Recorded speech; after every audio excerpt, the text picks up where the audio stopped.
코로나19로 인해서 영상으로 함께 예배드리고 있습니다. 수예배 함께 드리겠습니다. 찬송가 다 함께 찬송가 321장 찬송하시겠습니다.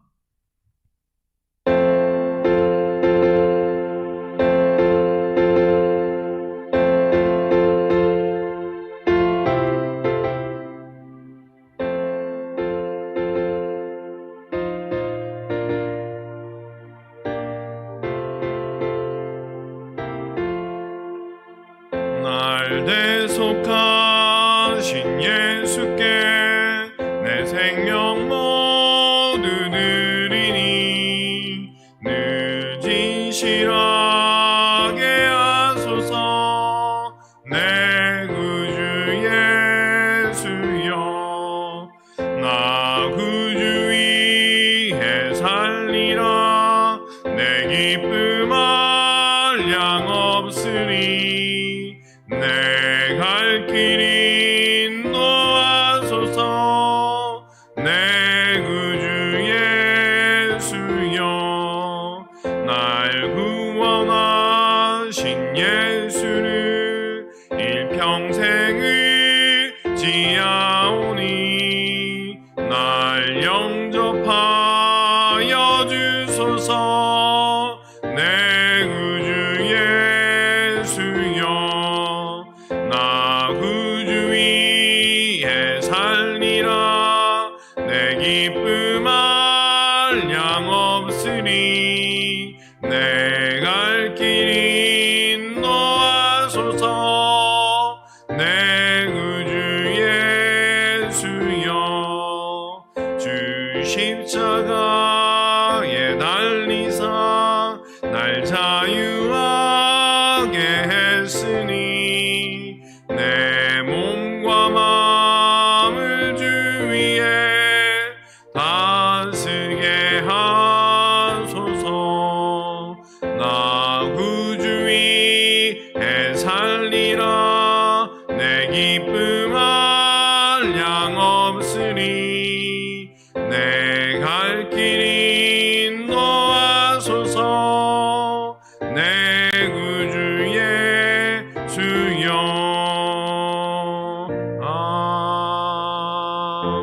아멘. 기도하시겠습니다. 사랑 안에 충만하신 주 여호와 하나님, 이 시간 하나님 앞에 나아갑니다. 이 시간 주님 앞에 우리의 마음을 내어놓고 이 시간 앞에 엎드립니다. 주님 함께하여 주시고 인도하여 주셔서 이 코로나19로 인하여 많이 위축되어 있고 뒤로 물러가 있던 우리의 몸과 마음을 주님 앞에 내어놓사오니 주님께서 친히 만져주시고 다시 소생케 하여 주시옵소서. 많이 진정되어 가고 있지만 여전히 많은 이들이 수고하고 여전히 많은 이들이 아파하며 여전히 많은 이들이 힘들어하는 중에 있사오니 함께 기도하고 함께 마음을 나누고 함께 격려함으로 말미암아 함께 이 상황들을 이겨낼 수 있도록 인도하여 주시옵소서. 함께 예배당에 모여 예배드릴 날을 기대하며 또 아버지 앞에 나아갑니다. 하루하루 순간순간 우리의 신앙을 점검하게 하시고 함께 모여 예배드릴 때 기쁨으로 맞이할 수 있도록 또한 인도하여 주시옵소서. 주의를 돌아보며 함께 나아가는 우리 믿음의 식구들 되도록 주여 인도하여 주시옵소서. 이 모든 말씀 예수님 이름으로 기도하옵나이다. 아멘. 이 시간 하나님께서 우리에게 주신 말씀은 요한복음 1장 29절에서 34절까지의 말씀입니다. 요한복음 1장 29절에서 34절까지의 말씀입니다. 제가 한 절 읽고 여러분이 한 절 읽고 같이 교독하겠습니다. 29절에서 34절입니다. 이튿날 요한이 예수께서 자기에게 나오심을 보고 이르되 보라, 세상 죄를 지고 가는 하나님의 어린 양이로다. 내가 전에 말하기를 내 뒤에 오는 사람이 있는데 나보다 앞선 것은 그가 나보다 먼저 계심이라 한 것이 이 사람을 가리킴이라. 나도 그를 알지 못하였으나 내가 와서 물로 세례를 베푸는 것은 그를 이스라엘에 나타내려 함이라 하니라.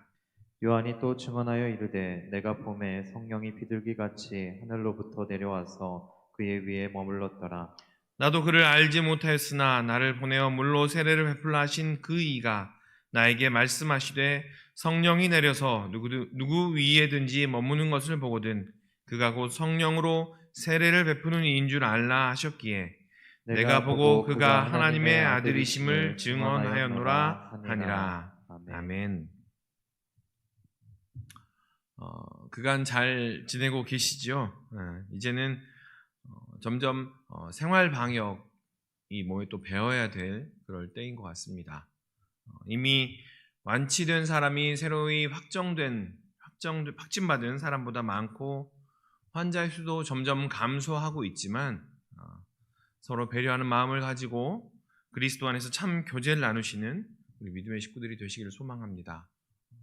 이럴 때일수록 또 조심해야 되지만 또한 주의를 돌아볼 수 있는 그러한 마음의 여유 갖기를 소망합니다. 요한복음의 말씀을 계속 보고 있습니다. 1장 18절까지의 말씀은 요한복음 전체 이야기를 시작하는 내용이며 19절부터가 예수님께서 누구신가에 대한 이야기들이 증언들이 나오기 시작합니다. 오늘 본문은 세례 요한이 이야기하는 예수님에 대해서 또 함께 나눠보고자 합니다. 어디 뉴스를 보니까 코로나19가 시작된 지 벌써 100일이 되었다고 합니다. 100일 동안 의사 1,700명, 간호사 1,500명, 이미 행해진 검사 수는 60만 1,000건이라고 합니다. 그런데 이 코로나 사태를 통해서 보면 특별히 사명감을 가지고 있는 직업을 가진 사람들이 달려가는 모습들을 많이 봅니다. 의사, 간호사, 그리고 구급대원들, 여러 가지 많은 사명감을 가진 사람들이 달려가서 함께 마음을 나누고 힘을 나누는 그러한 모습들을 봅니다. 여러분도 삶 속에서 그들을 기억하며 생각하며 마음을 함께 했을 줄 믿습니다. 며칠 동안 그들의 영상을 보면서 찾아보면서 마음을 뜨겁게 하는 시간들이었습니다. 어떤 사람들은 결혼한 지 한 달 되고 어떤 사람들은 가족을 다 남겨놓은 채 그 이상한 부르심에 이끌려 그곳에 내려갔던 사람들이 있었음을 영상을 통해서 보게 되었습니다. 여러분은 어떤 사명에 살고 계십니까? 어떤 사명을 가지고 계십니까? 어떠한 사명으로 하루하루를 살아내고 계십니까? 오늘의 본문 말씀은 이튿날이라는 말로 시작을 합니다. 요한복음의 특징 중에 하나가 시기와 때와 기한이라는 것들을 되게 명확하게 이야기를 합니다. 오늘 29절에 보면 이튿날이라는 말이 나오고 35절에 또 이튿날이라는 말이 나옵니다. 그리고 43절에 이튿날, 그리고 2장 1절에 사흘째 되던 날이라는 언급이 나옵니다. 그리고 그 중간중간에 때에 대한 이야기들이 나옵니다. 요한복음 1장 이후한절에 이 때들을 정리를 해보니까 6일이 되고 사흘째 되던 날이 2장 1절이 제7일이 되던 그러한 날입니다. 하루하루 제6일과 제7일이라는 이야기를 들으니 무엇이 생각이 나십니까? 네, 바로 창세기입니다. 6일 동안 온 세상을 창조하시고 7일째 안식하시는 그 똑같은 폼이 요한복음 1장 후반에 나오고 있다라는 것입니다. 그런데 창세기 1장에서 6일 동안 세상을 창조하시고 7일째 되는 날 안식하셨다라는 이야기가 무엇을 의미할까요? 바로 창세기 1장 1절 태초에 하나님이 천지를 창조하시니라. 혼돈 가운데 있는 이 세상에 하나님께서 새로운 질서를 만들어내셨다라는 것을 의미하고 있는 것입니다. 이와 마찬가지로 이 요한복음 1장 하반절을 읽는 요한복음의 공동체들은 창세기 맥락에서 요한복음을 보았을 것입니다. 오늘 본문 29절 이하를 읽으면서 요한복음 1장 1절 태초에 말씀이 계시니라 라는 말씀을 중심으로 기억하면서 요한복음 1장 하반절을 읽어 나갔다라는 것입니다. 그 말씀을 중심으로 해서 하나님께서 예수 그리스도라는 새로운 질서를 우리에게 허락해 주셨음을 보게 된 것입니다. 오늘 본문을 통해서 새로운 질서를 우리에게 주신 하나님, 그리고 예수 그리스도는, 그리고 세례 요한은 누구인지 함께 나누어 보도록 하겠습니다. 요한복음을 기록한 사도 요한은 예수님을 통해서 창세기의 새로운 질서를 보았습니다. 그래서 1장 1절과 19절 이하의 말씀을 창세기를 바탕으로 풀어낸 것입니다. 그렇다면 그 예수 그리스도라는 새로운 질서를 어떻게 우리 삶 가운데 가져올 수 있을까요? 먼저 세례 요한은 우리에게 나아오시는 하나님, 우리에게 내려오시는 하나님을 바라봅니다. 예수 그리스도로 말미암는 질서는 우리에게 나아오는, 우리에게 내려오는 그러한 질서입니다. 오늘 본문 앞에서 19절 전반부에서 유대인들이 세례 요한에게 너는 누구냐라고 질문을 합니다. 그러자 세례 요한은 나는 이 사람도 아니고요, 이 사람도 아니고요, 앞으로 오실 분을 기다리고 있습니다 라고 답을 합니다. 그리고 나서 오늘의 본문 이야기가 나옵니다. 드디어 기다리던 예수님께서 세례 요한에게 나오십니다. 그는 감격에 겨워서 예수님을 향하여 이렇게 이야기하죠. 우리의 모든 죄를 없애시기 위해서 제물로 오신, 제물로 되어진 하나님의 어린 양이 오십니다 라고 외칩니다. 그리고 이야기합니다. 세례 요한은 이야기합니다. 내가 전에 예수를 그냥 나의 사촌으로만 알고 있었는데 성령께서 나에게 그분이 바로 메시아입니다 라고 말해 주셨습니다. 예수님께서는 태초부터 계셨습니다. 그리고 내가 지켜보니 예수님께서 바로 하나님의 아들이시군요 라고 고백하는 이야기가 오늘의 본문의 말씀입니다. 세례 요한은 기다리고 기다리다가 예수님을 만납니다. 자신을 보내신 분이, 자신에게 물로 세례를 주라고 명하셨던 그 분이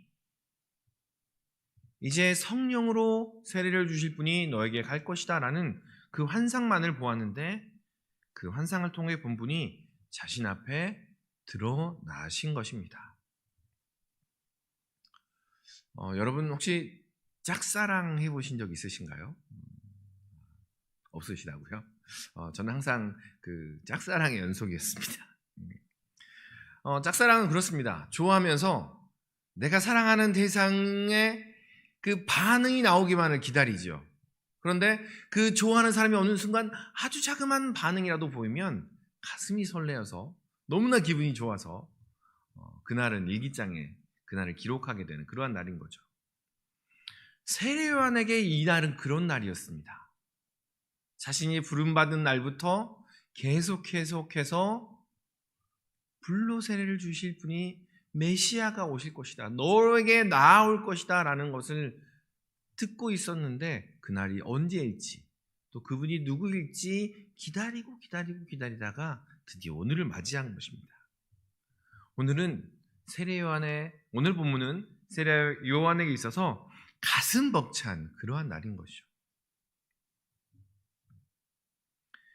우리 가운데 계셨지만 그 어느 누구도 알아보지 못했던, 우리 가운데 임재하고 계셨지만 그 어느 누구도 영접하지 않았던 그 예수님께서 당신을 드러내신 것입니다. 오늘 본문에 보면 나아오심, 오시는 분, 내려와서라는 표현들이 많이 있습니다. 예수님께서는 이미 자기 땅에 오셔서 함께 우리와 계셨습니다. 우리로 하여금 예수님을 알아차리라고, 예수님을 영접하라고 이미 오셔서 우리 가운데 계셨습니다. 그런데 우리가 알아차리지 못하자 한 발자국 우리에게 더 다가오시고 우리에게 더 내려오신 것입니다. 자신을 무리 앞에 드러내시기로 마음을 정하신 것입니다. 더 나아가서 예수님께서는 가만히 계시면서 너희가 와라 라고 말씀하지 않으시고 당신께서 직접 우리에게 다가오시며 당신께서 직접 우리에게 내려오시며 당신의 모습을 드러내셨습니다. 우리 그리스도교, 기독교와 다른 종교와 다른 점이 있는데 유독 특이한 점이 있습니다. 다른 종교들은 인간이 신에게 나아가는 그러한 종교입니다. 인간의 노력과 인간의 어떤 참선과 이런 걸로 신에게 나아가는데 우리 기독교는, 그리스도교는 하나님이신 예수님께서 우리에게 오신 그러한 사건이라는 겁니다. 지존하시고 지극하신 하나님, 모든 만물의 주인이신 하나님께서 그 권위를 내려놓고 이 땅에 내려오신 그 사건이 바로 우리 그리스도교회, 기독교의 시작인 것이죠. 사실 권위를 내려놓는 것, 소위 탈권위라는 것이 우리에겐 익숙하지 않습니다. 익숙하지 않은 그러한 단어입니다. 권위 있는 사람은 그 권위 가지고 그냥 잘 해주면 되는 거지, 바르게 해주면 되는 거지, 왜 내려와? 그 권위를 왜 내려놔? 다들 권위를 가지려고, 힘을 가지려고 안달인데 왜 그 권위를 내려놔야 되지? 라고 질문을 합니다. 예수님께도 이렇게 질문하는 이들이 종종 있습니다. 왜 내려오셨어요? 그냥 그 하늘에서 그냥 말씀하시지. 왜 굳이 내려오셔서 그렇게 애쓰셨어요? 라고 질문을 하는 이들이 종종 있습니다. 그냥 다른 종교처럼 거기 계세요. 더 나아가서 이런 마음이 있는 거죠. 내가 필요할 때, 내가 아쉬울 때 그냥 하나님한테 갈 테니, 당신께 갈 테니 내 삶에 간섭하지 마시고 내가 필요할 때 갈 테니 그냥 거기 계세요 라는 마음이 행여나 우리 마음 가운데 있는 것은 아닌지 돌아봅니다.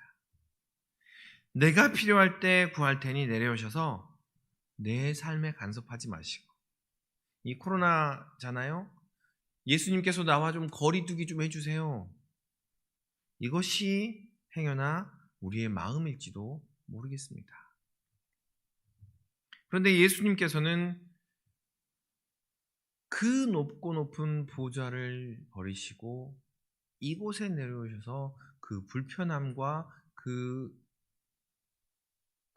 부족함을 감당하신 것입니다. 요즘 우리는 그 권위가 우리의 삶 가운데 내려온 것을 경험을 하고 있습니다. 권위의 주체인 국민이 코로나19로 인해서 어려우니까 행정부가 국민이 최소한의 삶을 영위할 수 있도록 이제껏 낸 세금을 되돌려주는 그러한 일들을 하고 있는 것이죠. 국민의 권위로 요청하니 대통령이 움직이고, 국민의 권위로 요청하니 국가가 움직이고 행정부가 움직이는 그 권위가 내려와 있는 그러한 모습들을 우리가 경험을 하고 있는 것이죠. 이 세례 요한이 바라본 예수님은 우리에게 내려오신 예수님이십니다. 그렇기에 우리가 그리스도인이라면, 그렇기에 우리 중심 가운데 그리스도께서 계신다면 우리는 내려가야 한다라는 것입니다. 내려와서 우리보다 소위 권위 없다는 이들에게, 연약한 이들에게, 힘들어하는 이들에게, 그리고 소수자들에게 다가가서 그들 가운데 거해야 합니다. 예수님께서는 내려오셔서 그냥 관망하지 않으셨습니다. 몇 마디 위로의 말로 그냥 덮으려 하지 않으셨습니다. 세례 요한의 뒤에 서셨고 그에게 세례를 받으시고 자신을 드러내셨습니다. 자신을 내려놓고 자신을 드러내는 것은 스스로를 불편하게 하는 것입니다. 가진 소유를 드리고 삶을 드리고 시간을 들여서 자신을 불편하게 하는 것이 내려오는 삶입니다. 내려가는 삶인 것이죠. 예수님께서 권위를 내려놓고 예수님께서 이 땅에 내려오신 것은 지극한 위에서 지극한 아래로 내려오셔서 아래를 위로 만드신 그러한 사건입니다. 세례 요한은 그것을 보았고 사도 요한도 역시 그것을 보았기에 그것을 기록하고 있는 것입니다. 예수 그리스도로 말미암는 질서는 우리의 권위를 내려놓고 우리가 먼저 다가갈 때, 우리의 손을 내밀며 우리의 마음을 열고 다가설 때 만들어집니다. 이 땅에 육신으로 오신 예수님께서 먼저 그 본을 보이셨기에 그 본을 보이셔서 우리 가운데 권위 없는 자와 같이, 권위 없는 자처럼 우리 가운데 함께하고 계십니다. 두 번째로 세례 요한은 예수 그리스도라는 새로운 질서를 예수님을 향한 고백으로 풀어냅니다. 여러분은 예수님을 향해서 그 사랑의 고백, 신앙 고백을 언제 해보셨습니까? 우리가 주일마다 사도신경으로 우리의 신앙을 고백하지만 때때로는 우리의 말로, 우리의 표현으로 예수님은 어떤 분이신지, 나에게 예수님은 어떤 분인지 고백해 볼 필요가 있을 것 같습니다. 예수 그리스도로 말미암는 새로운 질서는 예수님이 하나님의 아들이십니다 라는 그 고백 위에 세워집니다. 세례 요한은 예수님을 이렇게 소개하고 고백합니다. 예수님은 우리의 모든 죄를 없이 하시는 하나님의 어린 양이십니다. 예수님은 육체로는 나보다 6개월 뒤이지만 나보다 앞선 분이십니다. 예수님은 성령으로 세례를 베푸시는 그러한 분이십니다. 시간을 거슬러서 출애굽 때를 바라보면 하나님께서 애굽에 내리신 10번째 재앙이 바로 장자의 죽음이었습니다. 그 장자의 죽음을 피하기 위해서, 건너가게 하기 위해서 필요한 것이 흠 없고 순결한 어린 양의 피가 필요했습니다. 그리고 광야를 지나면서 그리고 약속의 땅에 들어와서도 죄를 속죄하기 위해서 양과 같은 제물이 필요했습니다. 그런데 이 양이라는 것이 그냥 특별히 어린 양, 이 양은 그냥 내가 가지고 있는 가축을 드리는, 그냥 내 소유 하나를 그냥 바치는 그 정도가 아니었습니다. 목자의 음성을 알고 목자의 인도함을 받으며 목자가 주는 꼴만을 먹는 가족과도 같은 존재가 바로 양이었다라는 것입니다. 그 어린 양, 그 하나님의 어린 양, 그 가족과도 같은 하나님의 어린 양을 바로 우리를 위해 내어주신 분이 바로 하나님이십니다. 그 어린 양을 내어주셔서 우리의 모든 죄를 없이 하신 분이 바로 하나님이시며, 그 어린 양이 나의 죄를 대속하기 위해 십자가에 달리신 그 어린 양이 바로 예수님이십니다.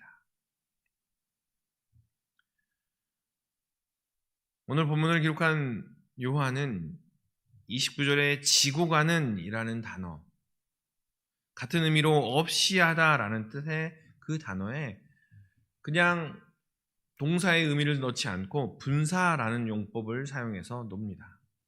이 분사 용법은 그 의미가 지속되고 현재까지 지속되어지고 계속해서 반복되는 그러한 의미를 담고 있는 용법입니다.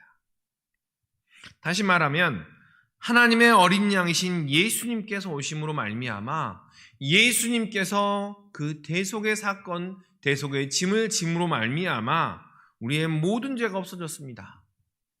2000년 전에 한 번 그냥 그 사건으로 없어진 것이 아니라 지금까지 없어졌고 반복적으로 그 죄가 없어지고 있다라고 표현을 하고 있는 것입니다.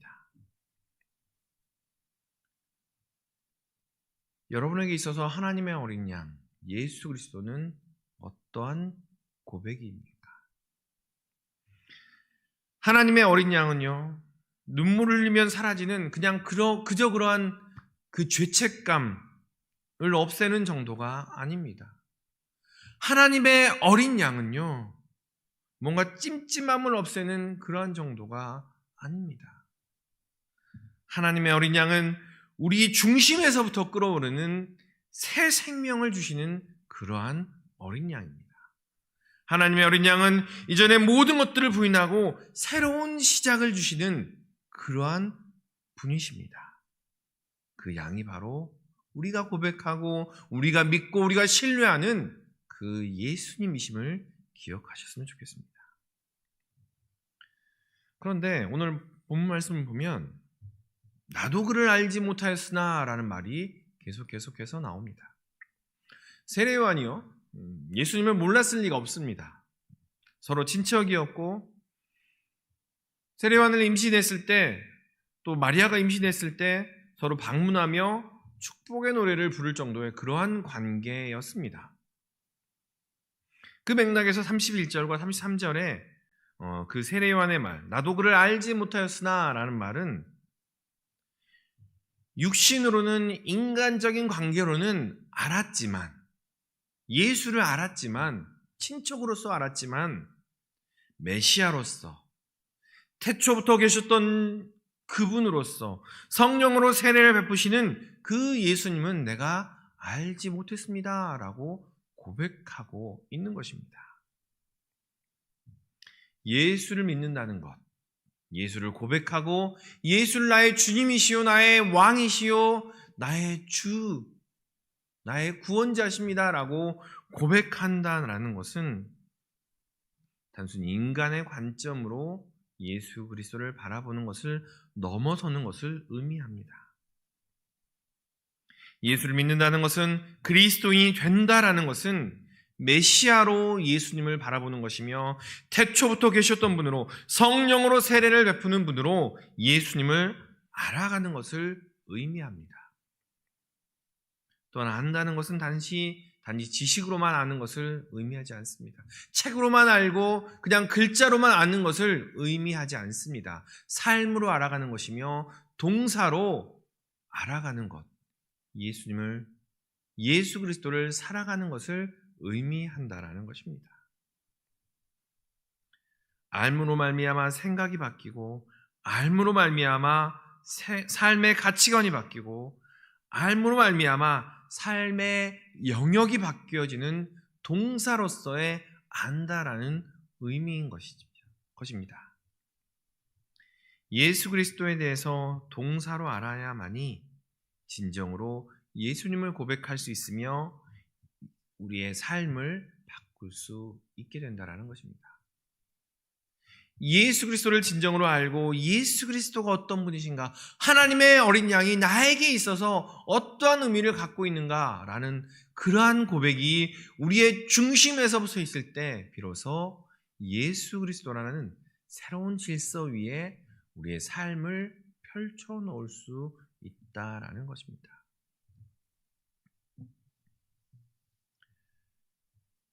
여러분은 때때로 삶이 느슨해질 때, 때때로 삶의 열정이 식어질 때, 삶의 의욕이 없을 때 어떻게 하십니까?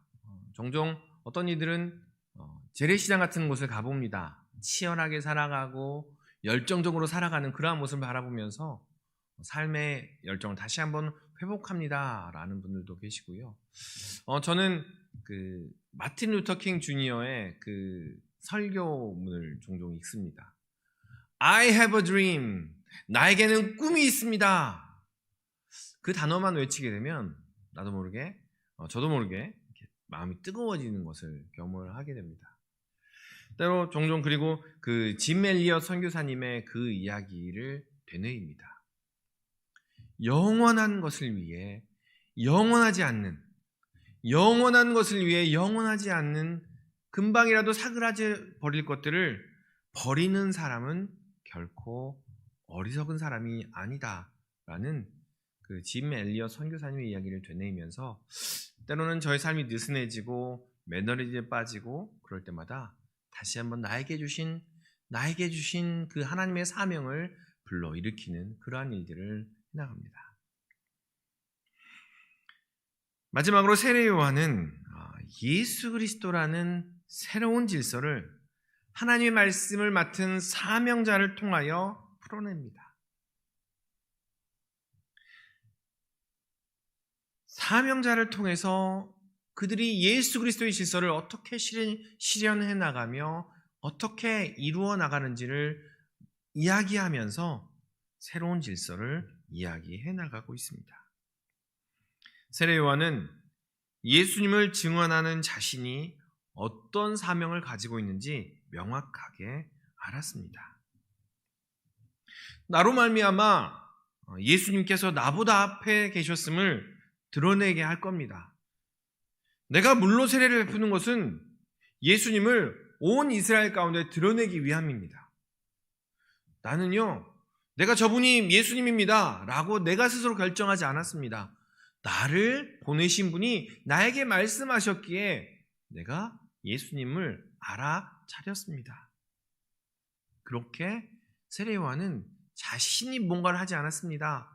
나를 부르시니 나를 보내신 이를 통해 나는 행하여 나갔습니다 라는 이야기를 하고 있는 것입니다.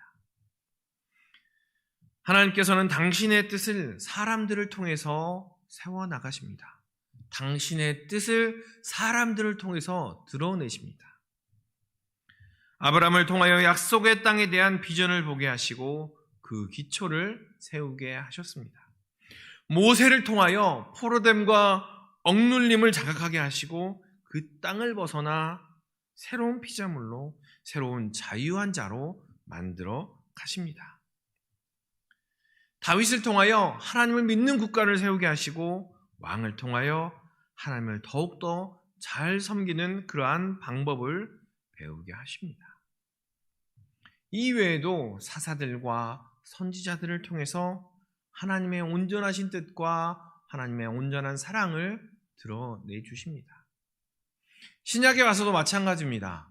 세례 요한을 통해서 12제자와 사도 바울을 통해서 하나님께서는 당신의 뜻을 온 백성에게 드러내고 계신다는 것입니다. 성경은 계속해서 사람들을 이야기하고 있습니다. 하나님께서 주신 사명을 깨닫고 그 사명대로 살아가는 사람들을 하나님께서는 찾고 계시며 그들을 통하여 일하십니다. 이렇게 사명을 이야기해드리면 되게 부담스러워 하십니다. 내가 교회의 봉사를 많이 해야 될 것 같고 뭔가가 특별한 걸 해야 될 것 같은 그러한 마음으로 사명 이야기를 하면 움츠려들기도 합니다. 그런데 사명은 그렇게만 무겁게 받아들이지 않았으면 좋겠습니다.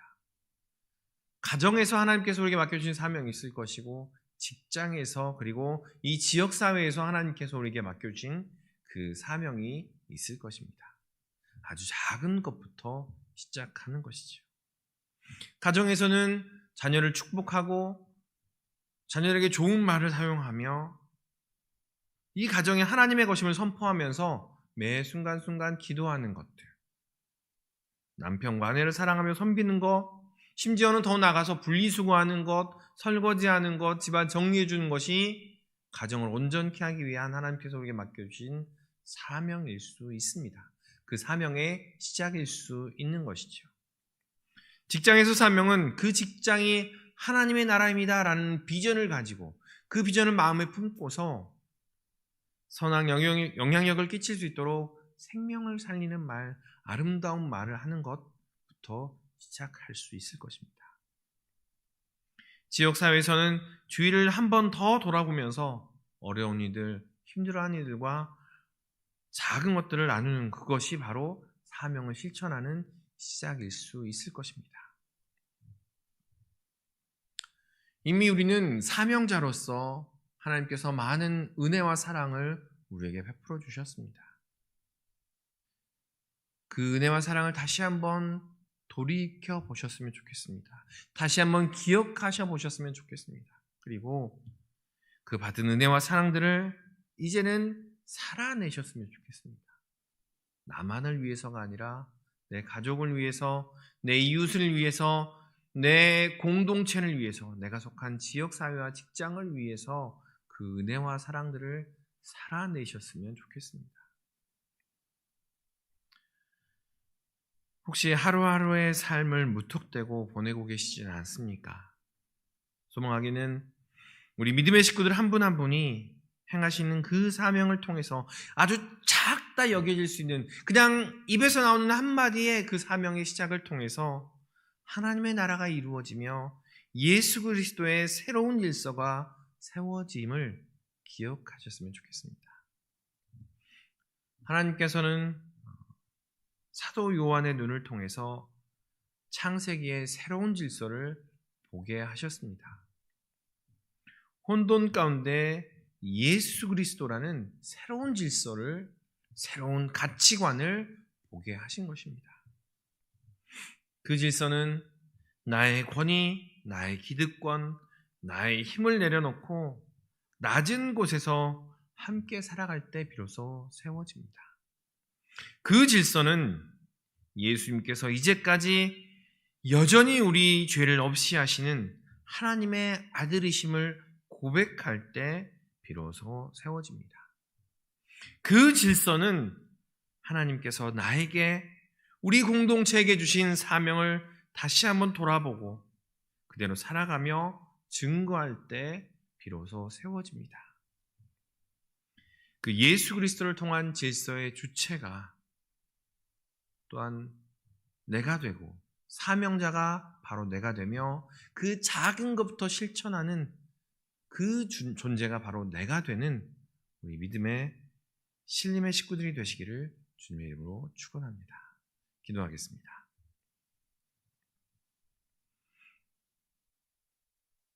태초에 말씀이 계시니라.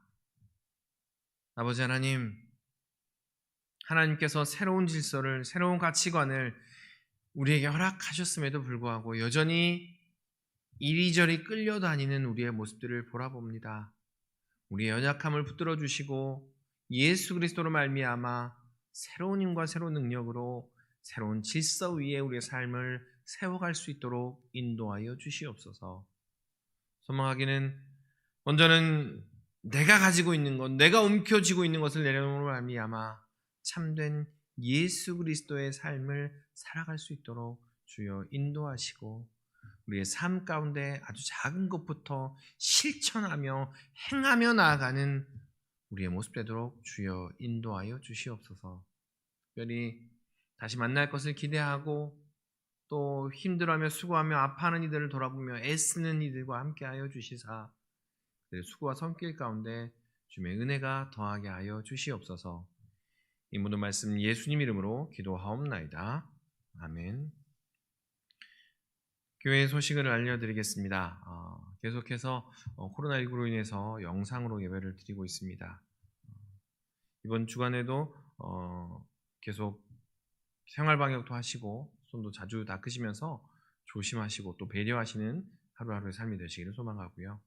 유아셀에는 추후 일정이 공지되도록 하겠습니다. 그리고 전교인 기도합조회가 매일 저녁 10시에 각자의 처소에서 기도 제목을 보시면서 또 주무시기 전에 또 함께 가족들과 함께 나누면서 함께 읽어가면서 또 기도하시면서 기도로 이 시간들을 준비하시면 좋겠습니다.